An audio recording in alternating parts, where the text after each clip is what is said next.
I'm Amber. I was baptized Lutheran and raised in a more non-denominational Christian type household.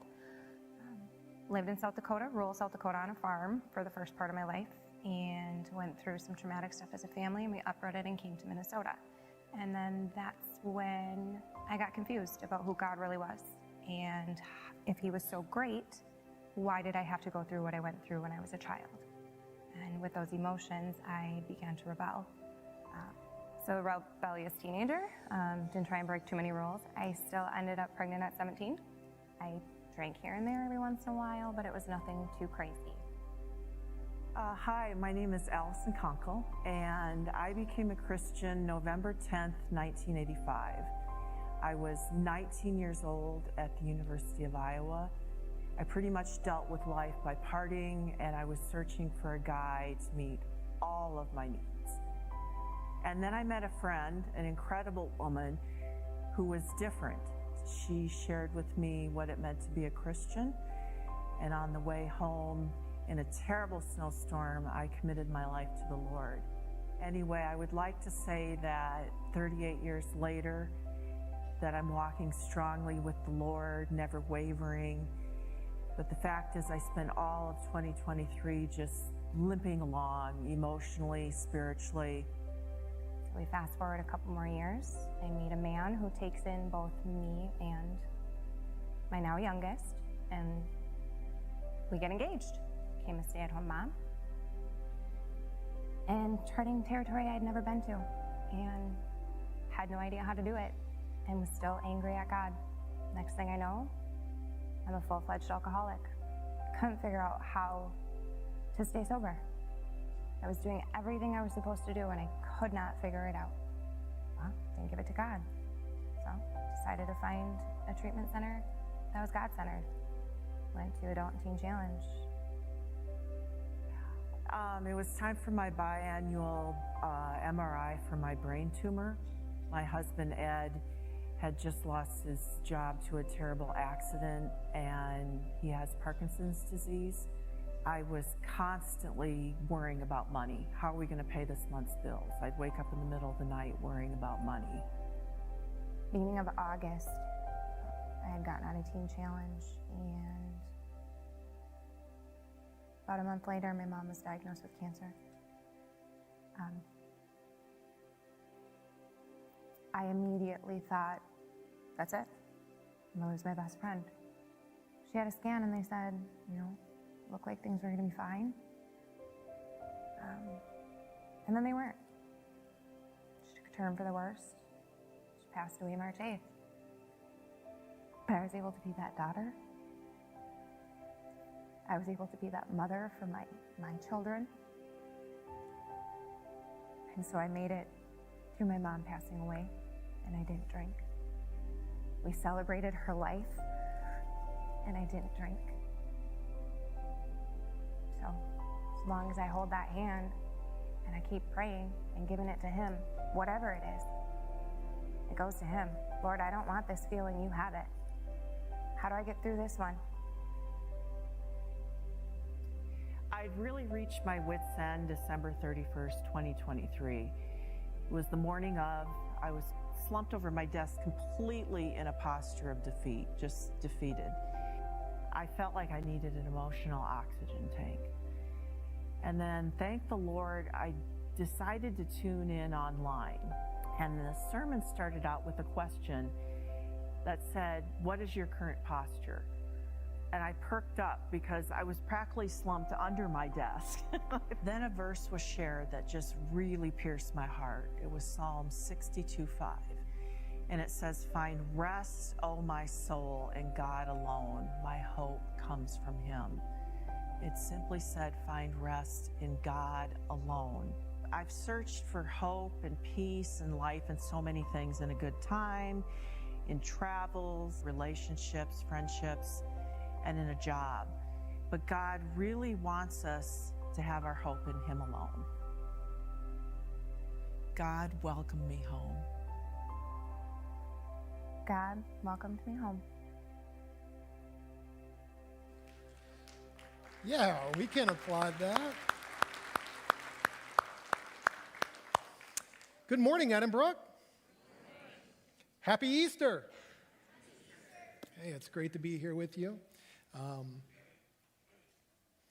My name is Brent. I'm the lead pastor here at Edinbrook, and it really is great to be. It's great to be with you this Easter Sunday.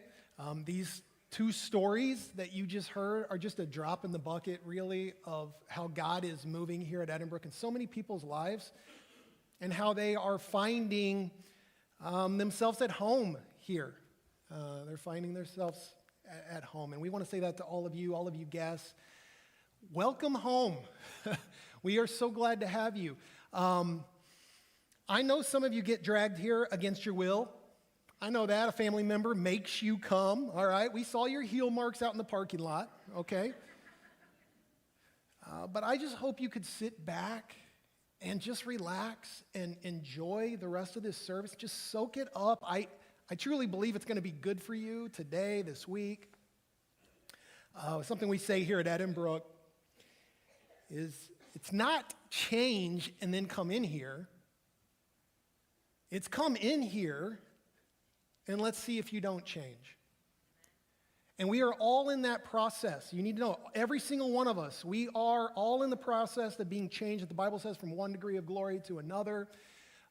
We're all learning more and more about who this Jesus is and how we can be more like him. In other words, how we can improve as people, how we can do good to others, and ultimately bring glory to God. We are all on this journey together. And so I just want to say again, hey, welcome home. Join us on being a part of this journey. Something we also say here at Edinbrook is we don't care what you're wearing.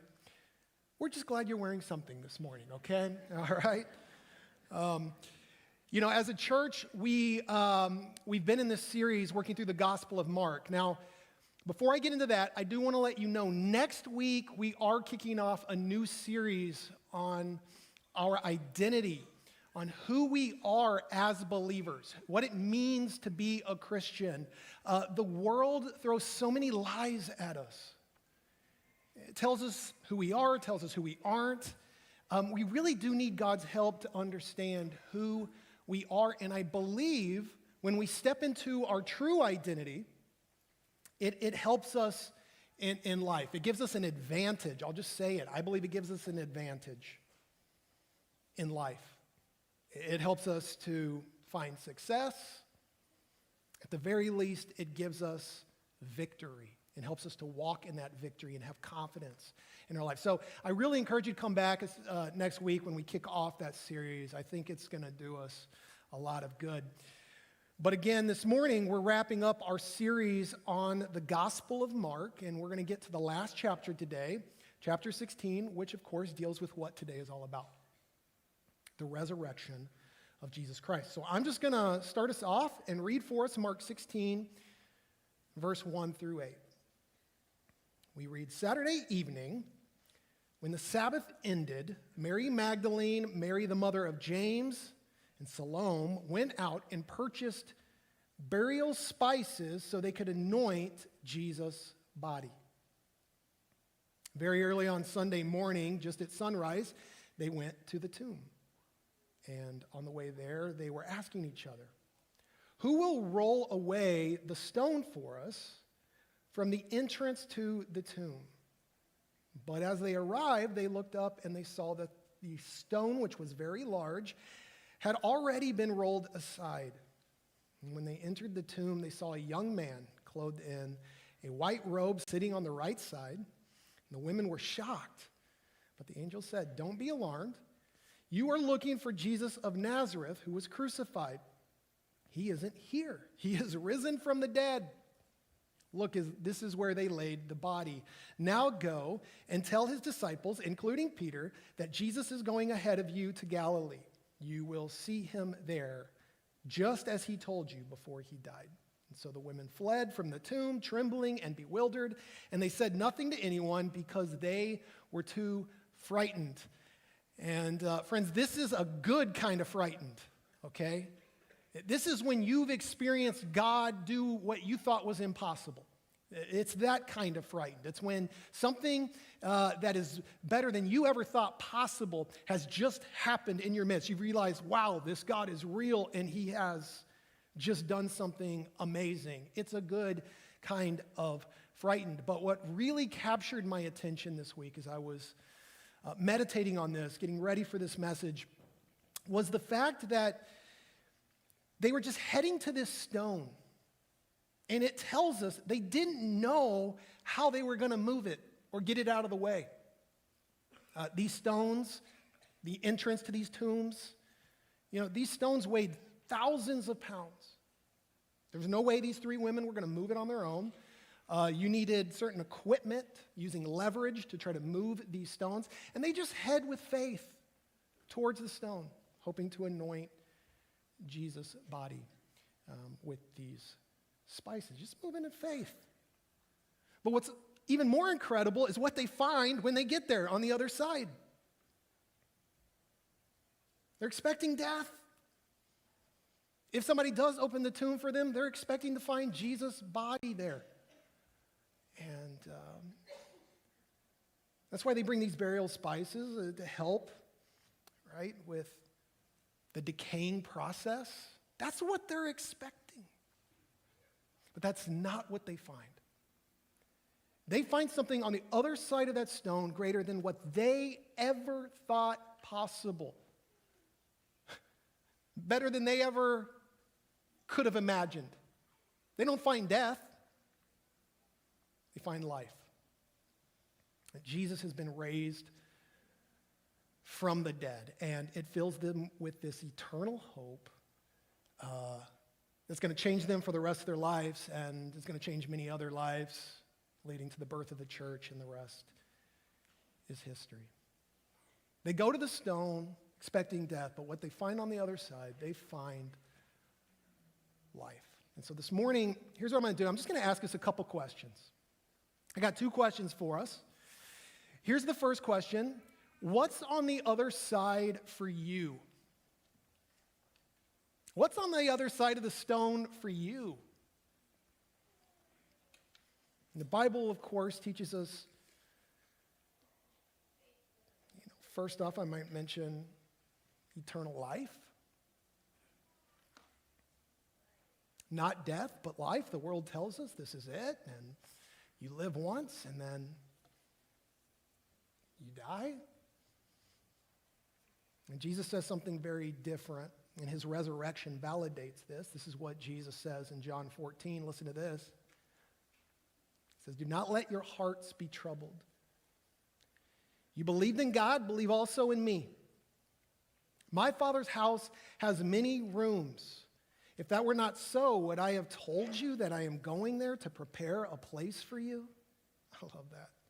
"And if I go and prepare a place for you, I will come back and take you to be with me, that you also may be where I am." There's just something so authentic about the way Jesus says, like, why would I wouldn't lie to you.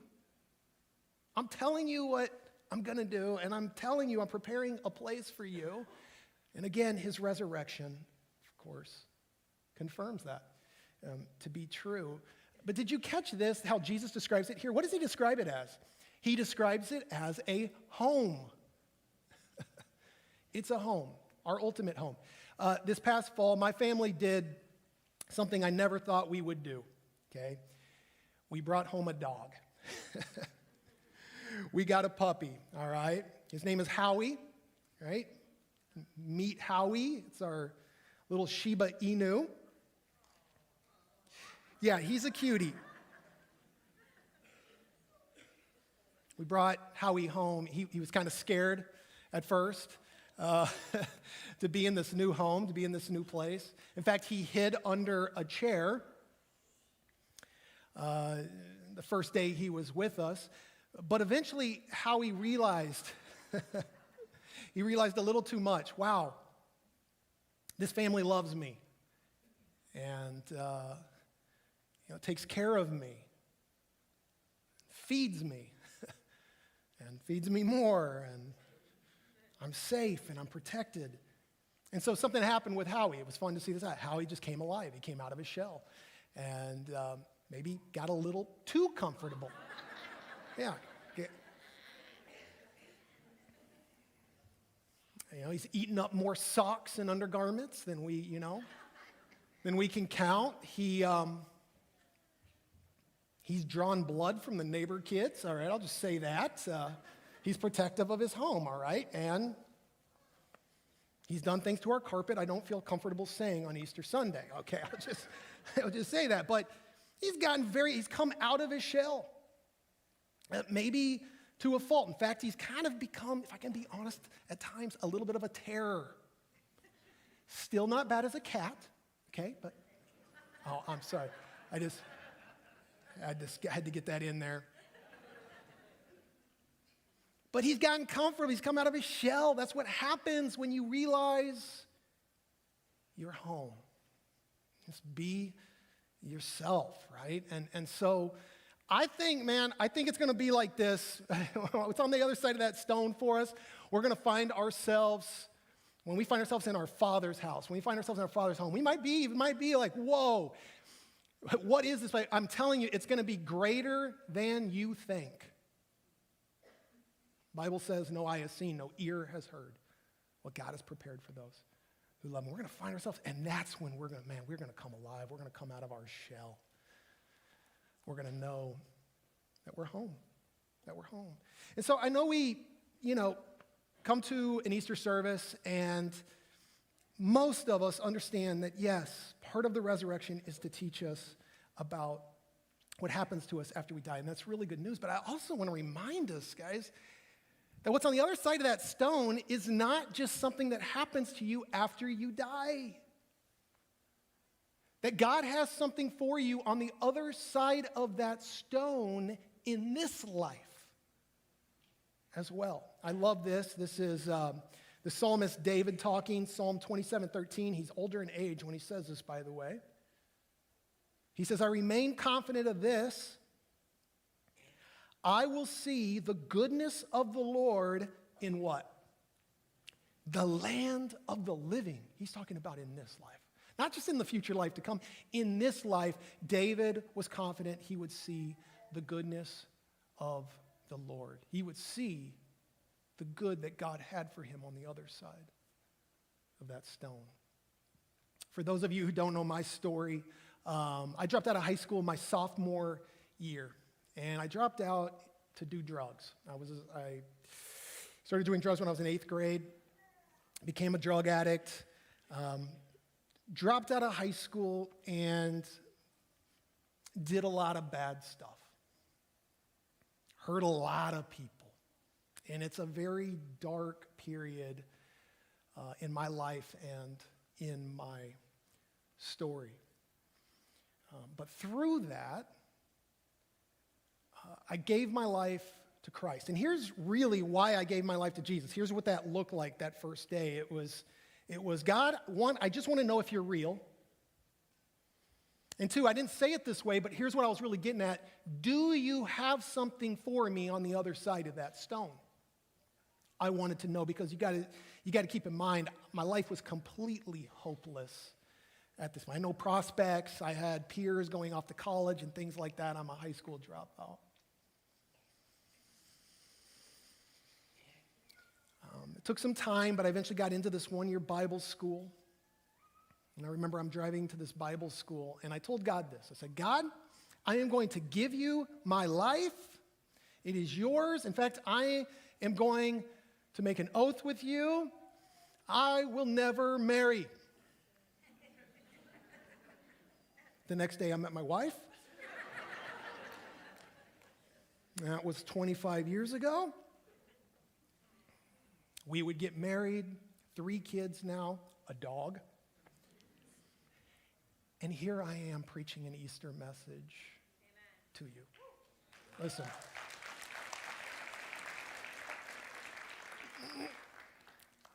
I don't apologize for saying God had something for me on the other side of that stone. I didn't say it was easy, but he did have something good for me on the other side of that stone. And he's been with me every step of the way. I don't apologize for it. He's a good God. Doesn't mean it's an easy life. but he's with us. And he helps us. And he has things ready for us on the other side of that stone. And so if you're a teenager, if you're in your 20s today, listen, I got to say this to you. You need to know God has good things for you on the other side of that stone.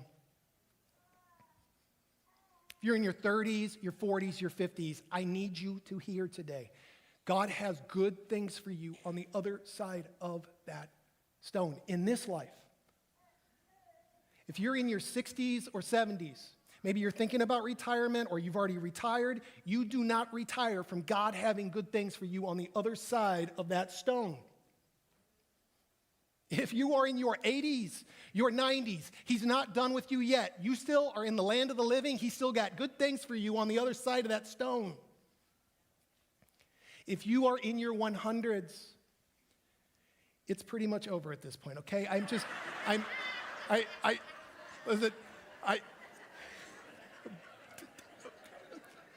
But even for you, God has glory waiting for you on the other side of that stone. That's who our God is. He's a God who has good things waiting for us on the other side. And so here's my second question for you today. What is getting in the way of you experiencing that? What's getting in the way from you seeing what God has in store for your life? One of my favorite stories in the Bible, it's the story of the prodigal son. And the prodigal son, it's about this man who demands his inheritance from his father, and then he takes it and he squanders it. And Jesus is the one telling us this story, and he doesn't hold back telling us what this man squanders his money on. He squanders it on prostitutes and wild living. And he loses everything. He finds himself having to basically be a slave tending to someone else's pigs. And we're told even at one point he longs to eat what the pigs are eating. And you need to understand in a Jewish context, what this is saying is this man has lost all respect for himself. He's lost the respect of others. He's lost his honor. But as he hits rock bottom, he starts to wonder, could God have something for me on the other side? We read in Luke 15, verse 17, it says, when this man came to his senses, he said, how many of my father's hired servants have food to spare? And here I am starving to death. I will set out and go back to my father and say to him, Father, I have sinned against heaven and against you. I am no longer worthy to be called your son. Make me like one of your hired servants. He's thinking, maybe my father will take me in and let me work on his property so I can at least have some food. So he got up and he went to his father. But while he was still a long way off, his father saw him and was filled with compassion for him. He ran to his son, and he threw his arms around him and he kissed him. The son said to him, Father, I have sinned against heaven and against you. I am no longer worthy to be called your son. But the father said to his servants, quick, bring the best robe and put it on him. Put a ring on his finger and sandals on his feet. By the way, these were the things you put on a member of the household. These were not things that servants and slaves wore who worked outside of the home. These weren't the garments you put on a servant, but the garments you put on a son. He said, bring the fattened calf and kill it. Let's have a feast and let's celebrate. For this son of mine was dead and is alive again. He was lost and is found. And so they began to celebrate. And so this son comes home expecting to be a servant. But this father is saying, I'm not wanting a servant. I'm wanting a son. I'm wanting a child to come in and be a part of my family. a part of my household. Jesus telling his story, he's trying to tell us something. God's not looking for mere servants. He's looking for sons and daughters. And this is what I want you to hear today. This father knew everything there was to know about his son. He knew what his son had done. Reports got back to him. We know that. He knew the mistakes his son had made. And yet he invited this son into his arms, into his embrace, and welcomed him into his house to be a part of the family again. Friends, I need you to hear this today. God knows everything about you. He does. He knows about that thing you're ashamed of, maybe in your past, maybe in your present. He knows about that thing you've never told anyone else.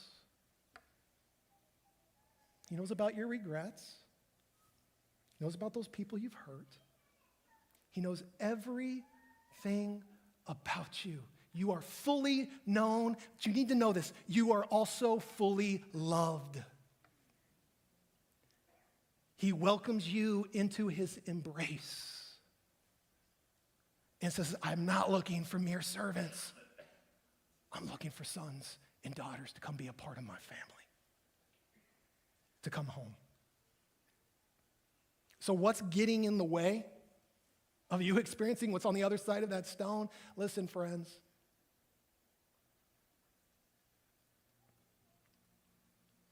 It's not God. It's you. This is what the gospel is all about. Jesus has done everything necessary to take our sin away from us, to put it on himself, to be our sacrifice who pays for that sin on the cross. Think of it like that stone, rolling your sin and whatever you want to call it, the judgment, the curse that comes with that, away from you so that you can come into the family of God. What's getting in the way of you experiencing what's on the other side of the stone? The only thing left is you.